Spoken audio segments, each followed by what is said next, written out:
Hello my কিডসো, কেমন আছো তোমরা? তোমাদের পড়াশোনা কেমন চলছে?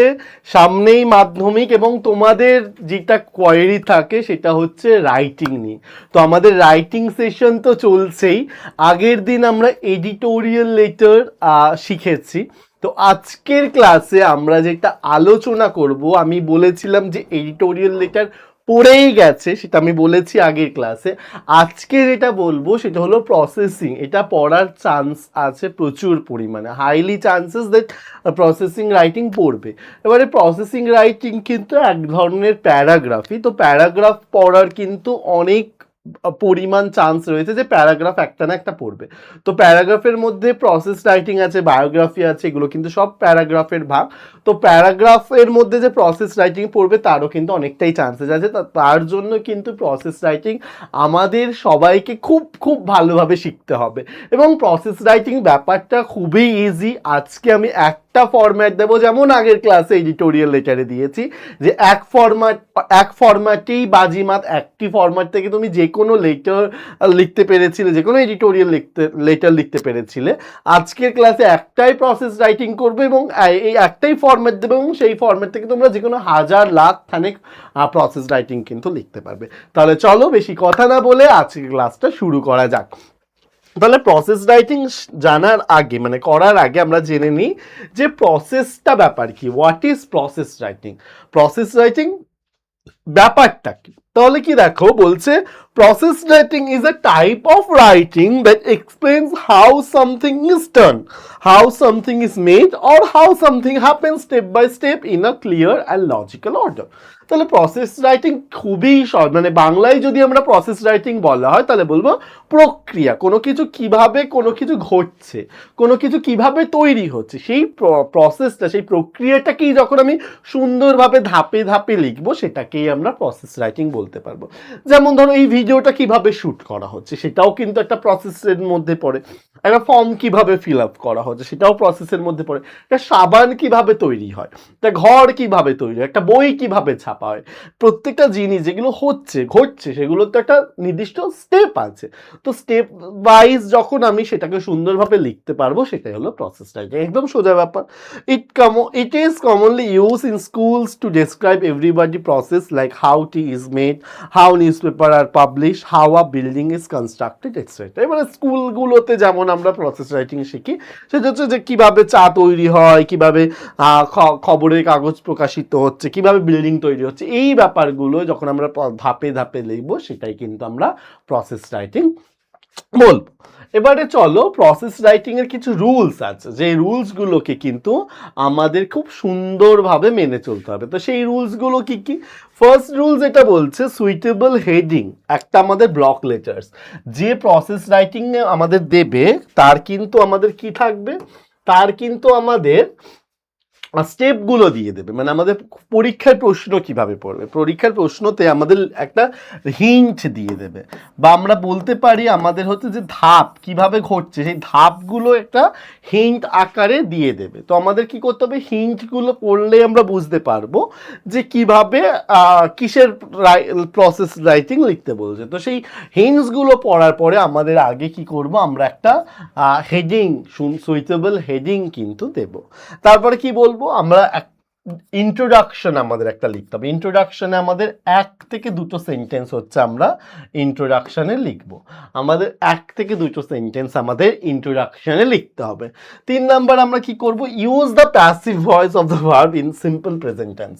আমাদের প্রসেস রাইটিং লিখতে হবে সিম্পল প্রেজেন্ট টেন্সে প্যাসিভ ভয়েস ব্যবহার করে। মানে কি, খুবই ইজি। সাবজেক্ট প্লাস ইজ বা আর দেব, তারপরে যে ভার্ব থাকবে তার থার্ড ফর্ম দিয়ে তারপরে যদি কিছু থাকে সেটা দেব। এই লাইনটা দেখে রাখো, এই লাইনটা খুব ইম্পর্টেন্ট। এই ফরম্যাটে কিন্তু আমরা পুরো প্রসেস রাইটিংটা লিখবো, যে সাবজেক্ট দেব, ইজ বা আর, ভার্বের থার্ড ফর্ম, বাকিটা লিখে দেব। তো এই যে সেন্টেন্স স্ট্রাকচার, এটা কিন্তু হচ্ছে আমরা এই স্ট্রাকচারে হচ্ছে পুরো প্যাসিভ, মানে যে হিন্টসগুলো দিয়ে দিচ্ছে। যেমন ধরো তোমাদের বললো বাই ম্যাঙ্গোস, ধরো লেখা হলো বাই ম্যাঙ্গোস, বাই ম্যাঙ্গোস। তো এটা একটা হিন্টস। তো আমরা কি করব, এই লাইনটাকেই এই সেন্টেন্স দিয়ে ফেলবো। তাহলে ম্যাঙ্গোসটা সাবজেক্ট, তাহলে mangoes are by third form bought, তাহলে ম্যাঙ্গোস আর বট। এইভাবে হচ্ছে যে হিন্টস গুলো দেবে সেইগুলোকে হচ্ছে এই ফরম্যাটে আমাদের ফেলে দিতে হবে, সাবজেক্ট ইজ বা আর পারবে থার্ড ফর্ম। তারপরে কি দেবো, a flow chart will be given, write one sentence from each of the steps. তাহলে আমি বললাম যে একটা হিন্টস বা ফ্লো চার্ট দিয়ে দেবে, সেই প্রত্যেকটা ফ্লো চার্টের যে হিন্টস গুলো আছে সেই প্রত্যেকটা হিন্টস থেকে আমাদের একটা সেন্টেন্স কিন্তু তৈরি করতে হবে। যদি মনে হয় যে ধরো ফ্লো চার্টে সব স্টেপ দিল না, কোনো একটা স্টেপ স্কিপ করে গেল, তো সেই স্টেপসগুলো কিন্তু আমরা নিজেদের থেকেও অ্যাড করতে পারি।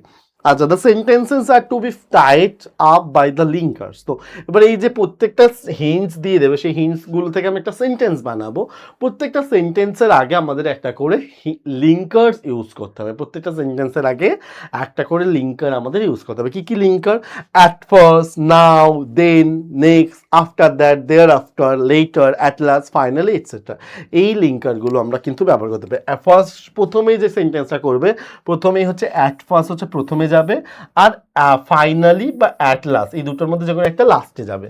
তুমি বাদ বাকি এই যে লিঙ্কারগুলো প্রত্যেকটার মানে হলো পরে, প্রত্যেকটার মানেই হলো পরে। তো এই যে কোনো সেন্টেন্সের এই যে লিঙ্কারগুলো আছে তোমরা যে কোনো জায়গায় ইউজ করতে পারো, শুধু আমাদের মাথায় রাখতে হবে যে প্রথমে আমরা অ্যাট ফার্স্ট দেবো, লাস্ট আমরা অ্যাট লাস্ট বা ফাইনালি দেবো। বাকি যে কোনো জায়গায় যে কোনো লিঙ্কার কিন্তু আমরা ইউজ করতে পারি। তারপরে কি বলছে, body of the process explain the entire process including র ম্যাটেরিয়ালস। এবারে বডি প্রসেস রাইটিং এর বডিতে আমরা কি দেব, যে প্রসেসটা কিভাবে ঘটনা ঘটছে সেটার বর্ণনা হচ্ছে আমরা দেব। লাস্টে কনক্লুশন হচ্ছে আমরা একটা সেন্টেন্স দেবো। তো এগুলো হচ্ছে রুলস যেগুলো মনে রাখতে হয়। এবার আমি বললাম যে আমি একটাই ফরম্যাট দেবো, সেই ফরম্যাটটাই যদি তোমরা মনে রাখতে পারো তাহলেই কিন্তু যে কোনো প্রসেস তোমরা লিখতে পারবে। তাহলে ফরম্যাটটা একবার দেখে নিই। তাহলে এই হলো ফরম্যাটটা। এই ফরম্যাটটা তোমরা স্ক্রিনশট তুলে নিতে পারো বা লিখে নিতে পারো। তো এই ফরম্যাটটা ফলো করে আমরা যে কোনো, কয়েকটা এক্সেপশনস তো আছে, কয়েকটা ব্যতিক্রম ছাড়া যে কোনো প্রসেস রাইটিং কিন্তু আমরা লিখতে পারবো। তাহলে ফার্স্টেই আমরা যেটা দেবো, আমি বললাম একটা হেডলাইন দিতে হবে। আচ্ছা, এটা ফরম্যাট। তাহলে প্রথমে হচ্ছে আমাদের একটা হেডলাইন দিতে হবে। তাহলে হেডলাইনে আমি দুটো অপশন দিয়েছি, যে কোনো একটা তোমরা দিতে পারো। একটা হচ্ছে হাউ ড্যাশ ইজ প্রিপেয়ার। এখানে ড্যাশে হচ্ছে যে জিনিসটা তোমাদেরকে বানাতে বলবে সেই জিনিসটার নাম এখানে লিখবে। যেমন ধরো চা বানাতে বললো, তাহলে আমরা বলতে পারি হাউ টি ইজ প্রিপেয়ার, এইভাবে লিখতে পারি। বা আমরা লিখতে পারি প্রিপারেশন অফ টি। তো যে কোনো দুটো আছে, যে কোনো দুটোর মধ্যে যে কোনো একটা লিখলেই কিন্তু হবে। তো এইটা হলো গেল আমাদের হেডিং। তারপরে কি করব, we sorry we use dash in our daily life for living purpose, drinking purpose or eating purpose. এবার এই ড্যাশে কি লিখবো, ড্যাশে যেটা ধরো যেটা আমাদেরকে বানাতে বলেছে সেই জিনিসটা, যেমন ধরো আমি চায়ের উদাহরণ দিয়ে বোঝাচ্ছি। তাহলে আমরা এখানে কি লিখবো, ইউজ টি। এখানে আমরা লিখলাম we use tea in our daily life. এবার এই তিনটে অপশন আছে দেখো, living purpose, drinking purpose are eating purpose. প্রত্যেকের মাঝখানে একটা করে অর আছে কিন্তু। তো মানে যে কোনো একটা হচ্ছে আমাদের লিখতে হবে। তাহলে ধরো, তাহলে কি লিভিং পারপাস মানে বেঁচে থাকার জন্য খুবই দরকার, ড্রিঙ্কিং পারপাস মানে পান করার জন্য দরকার, ইটিং পারপাস মানে হচ্ছে খাওয়ার জন্য দরকার। এবার অনেক কিছু থাকতে পারে যেটা এখানে নেই, যেমন ধরো বই কিভাবে প্রকাশ হয়, তাহলে সেখানে আমরা লিখতে পারি এডুকেশন পারপাস। কোনো কিছু ধরো আমাদের বিনোদনের জন্য দরকার হয়, তাহলে আমরা লিখতে পারি এন্টারটেনমেন্ট পারপাস। যেমন ম্যাগাজিন যদি দেয়, তো ম্যাগাজিনটা আমরা কিসের জন্য দরকার হয়, এন্টারটেনমেন্টের জন্য দরকার হয়, তো আমরা লিখতে পারি এন্টারটেনমেন্ট পারপাস, বিনোদনের জন্য। যদি আমাদের পড়াশোনার জন্য, শিক্ষার জন্য দরকার হয়, এডুকেশন পারপাস। তো এই তিনটে মেনলি লাগে, এছাড়া যেগুলো এক্সেপশনাল পড়ে সেক্ষেত্রে আমরা কিন্তু আলাদা লিখতে পারি, এডুকেশন পারপাস, এন্টারটেনমেন্ট পারপাস এগুলো দিতে পারি। তাহলে এবার ধরো চা আমাদের কি ক্ষেত্রে লাগে, চা আমাদের পান করার জন্য লাগে, ড্রিঙ্কিং পারপাস। তাহলে আমি এটা দেবো। তাহলে আমি কি লিখবো, আমি লিখবো we use tea in our daily life for drinking purpose. হয়ে গেল একটা সেন্টেন্স। এবারে তারপর কি লিখবো, dash is prepare through a number of systematic interconnected stages. ড্যাশে হচ্ছে আমরা যেটা লিখতে বলেছে সেটা লিখবো। তাহলে এখানে আমরা টি লিখছি, তাহলে আমরা এখানে লিখে দেবো টি। তাহলে টি ইজ প্রিপেয়ার মানে হচ্ছে এইটা তৈরি করা হয় ধাপে ধাপে, প্রত্যেকটা ধাপে ধাপে একটার সাথে ধাপ একটা সম্পর্কিত, এই রকম ধাপে ধাপে এই জিনিসটা তৈরি করা হচ্ছে। তাহলে যেমন চা লিখছি, তাহলে চা এরকম ধাপে ধাপে একটা সিস্টেমেটিক স্টেজের মাধ্যমে কিন্তু তৈরি করা হচ্ছে, দিয়ে দিলাম। তাহলে আমাদের ইন্ট্রোডাকশন এর দুটো লাইন কিন্তু আমরা লিখে ফেললাম। তারপরে কি লিখবো, dash is made of, dash মানে যেটা আমাদের লিখতে বলেছে, যেমন আমরা ধরো চায়ের উদাহরণ লিখছি, তাহলে আমরা লিখবো চা, টি, তাহলে আমরা লিখলাম টি ইজ মেড অফ, বলে এখানে সংখ্যা দিয়েছে মানে কটা জিনিস লাগে, এখানে আমাদের কটা জিনিস লাগে, মেন ইনগ্রিডিয়েন্টস মানে এখানে চা বানাতে কটা জিনিস লাগে তার সংখ্যাটা আমাদের লিখতে হবে। যেমন চা বানাতে কি লাগে, চা লাগছে, জল লাগছে, দুধ লাগছে, চিনি লাগছে, এই চারটে হলো মেন জিনিস। এবারে কেউ তেজপাতা, এলাচ এগুলো অ্যাড করতেও পারো না পারো, কিন্তু এই চারটে মেন জিনিস। তাহলে আমরা লিখতে পারি টি ইজ মেড অফ 4, এখানে কি লিখবো 4, এই যে এখানে আমরা কি লিখতে পারি, এখানে লিখতে পারি আমরা 4 এরকম বা 4, নাম্বারেও লিখতে পারি, ওয়ার্ডেও লিখতে পারি। তাহলে আমরা লিখবো tea is made of 4 main ingredients, মানে চা তৈরি হচ্ছে 4টে মূল উপাদান দিয়ে। এবারে এটা তোমরা আগে থেকে গুনেও নিতে পারো, বা যে ফ্লো চার্টটা দেবে, ফ্লো চার্টেও কী কী ইনগ্রিডিয়েন্টস লাগে বলে দেয়। যেমন চাটা খুব কমন বলে আমরা বলতে পারছি যে এতগুলো জিনিস লাগে, তো কিন্তু ধরো সাবান তৈরি করতে বা ধরো সাবান তৈরি করতে বা ধরো ওআরএস তৈরি করতে এগুলোতে কী কী লাগে সেগুলো তো আমরা সবাই জানি না, তো সেগুলো কিন্তু ফ্লো চার্টে তোমাদের দিয়ে দেবে যে এই ইনগ্রিডিয়েন্টসগুলো লাগে, তো সেগুলো আমরা কাউন্ট করে সেখান থেকে আমরা বসে দিতে পারি মেন ইনগ্রিডিয়েন্টস। অনেক কিন্তু উপাদান লাগে, কিন্তু যেটা মেন, যে 4টে মেন সেইটা, যেমন এখানে চা তৈরি করতে এই 4টে মেন উপাদান লাগছে, তো যার জন্য আমরা কিন্তু লিখেছি যে 4 মেন ইনগ্রিডিয়েন্টস। এবারে আমরা কি লিখবো, দ্য ইনগ্রিডিয়েন্টস আর, এবারে হচ্ছে ওই উপাদানগুলোর নাম লিখবো যেগুলো লাগে। তাহলে দ্য ইনগ্রিডিয়েন্টসরা আর আমরা বলে লিখতে পারি ওয়াটার, মিল্ক, তারপরে ধরো চা,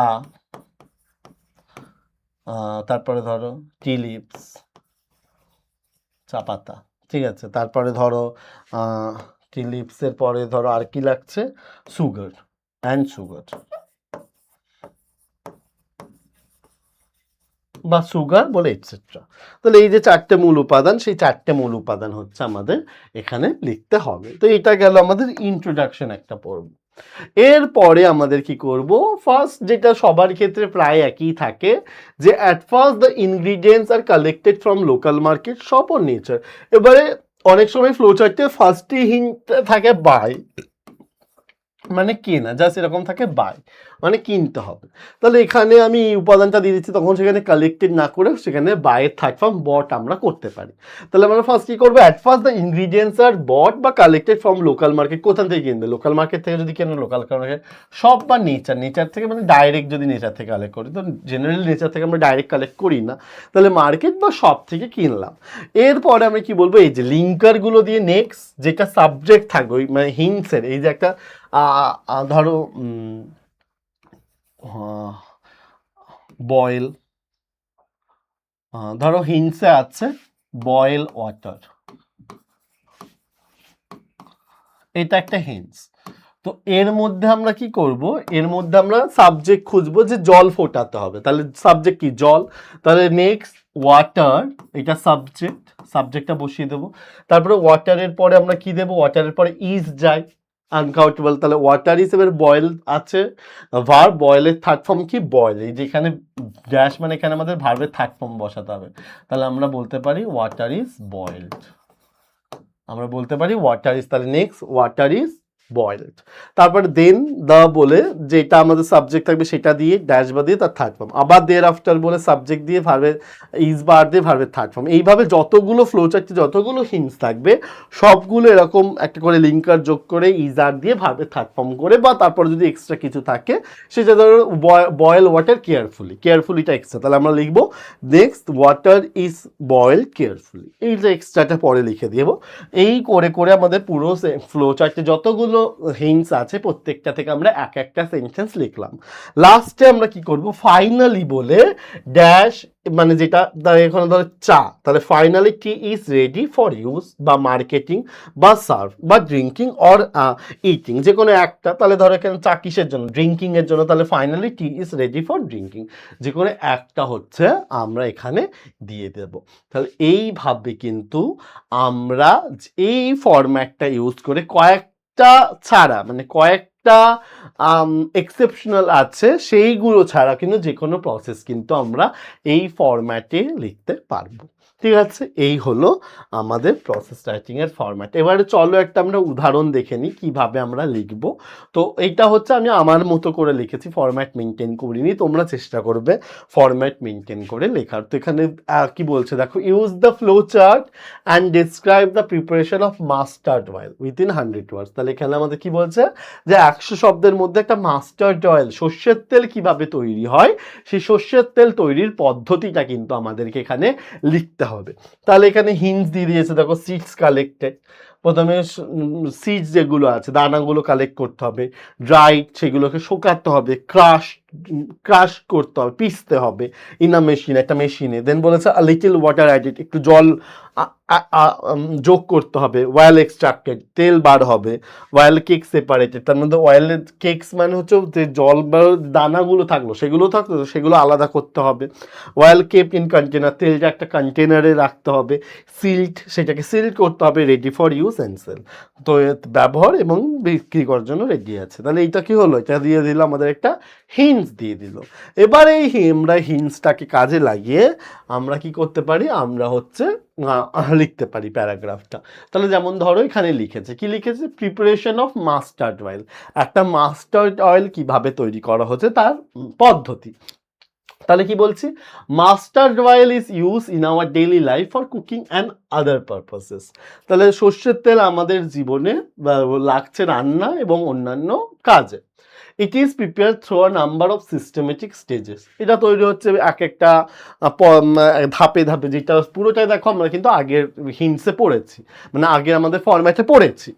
master seeds are the main ingredient, তাহলে এখানে করতে কি হচ্ছে, এখানে তো বেশি ওরকম উপাদান লাগছে না, একটাই উপাদান লিখছে, তাহলে একটাই উপাদান, তার জন্য ডাইরেক্ট সেন্টেন্সটাই লিখে দিয়েছে যে mustard seeds are the main ingredient, মূল উপাদানটা হলো সর্ষে। At first the seeds are collected from the local market, তাহলে প্রথমেই কি করতে হবে, যে লোকাল মার্কেট থেকে আমাদের কিন্তু দানাগুলো সংগ্রহ করতে হবে। কি তারপরে কি বলেছে দেখো, next the seeds are dry, তারপরে দানাগুলোকে শোকাতে হবে, ইন দ্য সান, সূর্যের আলোয় শোকাতে হবে। দেখো ওখানে কিন্তু শুধু ড্রাই দেওয়া ছিল, ইন দ্য সানটা কিন্তু আমরা নিজে থেকে অ্যাড করলাম, এখন এইভাবে তোমরা কিন্তু নিজে থেকে অ্যাড করতে পারো।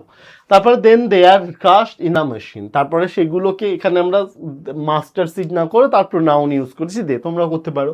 তাহলে তারপরে সেগুলোকে কি করতে হবে, একটা মেশিনে সেগুলোকে আমাদের কিন্তু ক্রাশ করতে হবে, পিসতে হবে।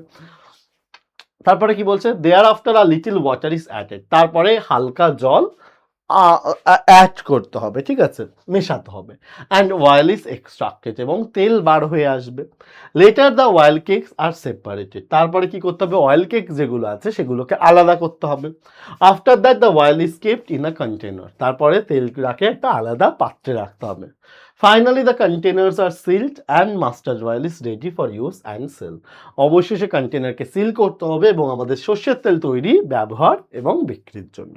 তাহলে একদম এইভাবে ছোটোভাবে কিন্তু প্রসেস রাইটিং জেনারেলি ছোট হয়, এইভাবে যদি ওই ফরম্যাটটা মেনটেন করো আমরা কিন্তু যে কোনো প্রসেস কিন্তু নিজে থেকে শর্টকাটে লিখতে পারবো। তাহলে এই হয়ে গেল ব্যাপার। এরপরে আমাদের যেটা চলে আসছি সেটা হচ্ছে how a school magazine is publish, এটা এবছরের জন্য ইম্পর্টেন্ট আছে, এবং আমি বলেছিলাম যে কিছু এক্সেপশনাল আছে যেখানে কিছু অন্যভাবে লিখতে হয়, তো সেটা এই ধরনের মানে কোনো কিছু পাবলিশের ক্ষেত্রে কিন্তু আমরা এইভাবে লিখতে পারি। তো এটা একটু অন্যরকম বলে আমি কিন্তু তোমাদেরকে দিয়ে দিলাম, তোমরা আমি একবার পড়িয়ে দিচ্ছি শুনে নাও, কারণ এটা একটু অন্যরকম এবং এটা কিন্তু মাধ্যমিকের জন্য যথেষ্ট ইম্পর্টেন্ট। যদি টেস্টে দেখবে বেশ কিছু স্কুলে এই রাইটিংটা কিন্তু পড়বে, ঠিক আছে, বেশ কিছু স্কুলে যারা প্রসেসিংয়ের উপর ফোকাস করবে, প্রসেসিং দেবে, তারা কিন্তু এই how a school magazine is publish এটা কিন্তু দেবে। তাহলে চলো এটা একবার আমরা দেখে নিই কি বলছে। Some young students writers often want their names and writings printed on books, কিছু যুবক ছাত্রছাত্রী লেখক, মানে যারা লেখক তারা ছাত্রছাত্রী, এরকম কিছু যুবক ছাত্রছাত্রী তাদের নামটা এবং তাদের লেখাটা বইয়ে দেখতে চায়। School magazine is printing forum for them. School magazine কিন্তু তাদের জন্য সেরকম একটা সুযোগ দেবে, প্রিন্টিং ফোরাম। ঠিক আছে, একটা publishing a school magazine involves a series of interconnected activities one after another. এরকম একটা স্কুল ম্যাগাজিন প্রকাশ করা কিন্তু একটা অপরের সাথে জড়িত কিছু কাজকর্ম, মানে প্রত্যেকটা একে অপরের সাথে জড়িত, তার প্রত্যেকে কাজকর্ম করলেই কিন্তু একটা ম্যাগাজিন পাবলিশ হয়। At first, articles on various subjects are collected from both the students and teachers. প্রথমে কি করতে হবে, বিভিন্ন বিষয়ের উপর লেখা ছাত্রছাত্রীদের কাছ থেকে এবং টিচারদের কাছ থেকে সংগ্রহ করতে হবে। Then the collected articles are thoroughly scrutinized. তারপরে কি করতে হবে, সেই লেখাগুলোকে আমাদের scrutinize অর্থাৎ সংশোধন করতে হবে। Next, the writings are suitable for publication, edited with necessary corrections. Scrutinize মানে পড়ে যেতে হবে বা হালকা কালেকশন, তারপরে সেই যেগুলো প্রকাশের জন্য উপযুক্ত সেগুলোকে কি করতে হবে, আমাদের এডিট করতে, বানান ভুল প্রুফ কারেকশন করতে হবে আর কি। Writings are now arrange according to topics and send to the press for printings. তারপরে লেখাগুলোকে আমাদের টপিক ওয়াইজ সাজাতে হবে এবং সেগুলোকে প্রেসের কাছে পাঠাতে হবে প্রিন্টের জন্য।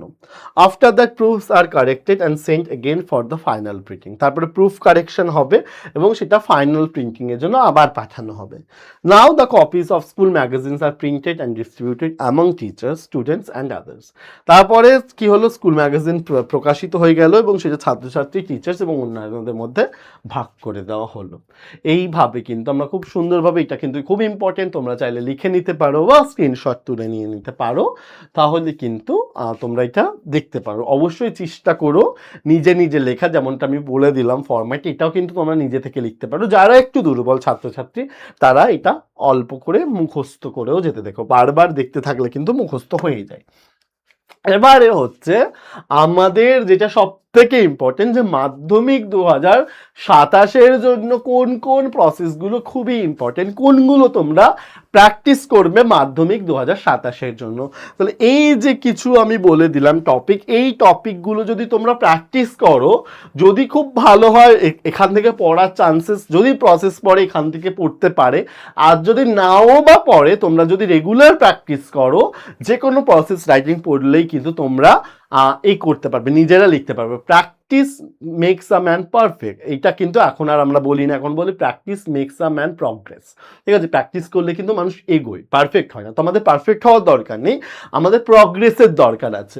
তো প্রগ্রেসের জন্য অবশ্যই প্র্যাকটিসের দরকার আছে। তো আমি যে রাইটিংগুলো বলছি অবশ্যই প্র্যাকটিস করো, মাধ্যমিক 2027 জন্য ইম্পর্টেন্ট। যদি পরে এখান থেকেই পড়বে, আর না পড়লেও প্র্যাকটিস করতে করতে কিন্তু তোমরা নিজেরাই লিখতে পারবে। তাহলে চলো কি কি আছে দেখো। একটা বলছে how to make orange juice, খুব পুরানো, 9-এ পড়েছো। Process of washing dirty clothes. তারপর কি হচ্ছে, how a building is constructed, paper making process, mango pickle, preparation of mixture for dehydration বা ওআরএস তৈরি, এটা 1 বছর পড়েছিল। Making a rubber, preparation of chow mein, tea making, phenyl making, how a school magazine is publish, যেটা আমি আগে লিখিয়ে দিলাম। ঠিক আছে, তো এইগুলো কিন্তু মাধ্যমিক 2027 জন্য খুব ইম্পর্টেন্ট। এগুলো কিন্তু প্র্যাকটিস করো, প্র্যাকটিস করে কিন্তু আমাদের কাছ থেকেও চেক করে নিতে পারো। তো আশা করছি বুঝতে পারলে। যারা যারা তোমরা ক্লাসটা দেখলে অবশ্যই একটা লাইক তো করতেই পারো, সেটা আমরা আশা করছি। কমেন্ট করে জানাও কেমন লাগলো এবং অবশ্যই বন্ধুদের কাছে শেয়ার করে দিও। চ্যানেলটা যদি ভালো লাগে, আরও এই ধরনের ক্লাস তোমরা পেতে চাও, অবশ্যই আমাদের চ্যানেলটা সাবস্ক্রাইব করতে পারো এবং আমাদের যে অন্যান্য সোশ্যাল মিডিয়া প্ল্যাটফর্মগুলো আছে সেখানে গিয়েও কিন্তু আমাদেরকে ফলো করতে পারো। আজকে এই পর্যন্ত, দেখা হচ্ছে পরের দিন অন্য কোনো ইন্টারেস্টিং টপিক নিয়ে। ততদিন মাধ্যমিক সামনে, পড়তে থাকো, পড়াশোনার মধ্যে থাকো, অবশ্যই নিজের যত্ন নিয়ে ভালো থাকো। টাটা।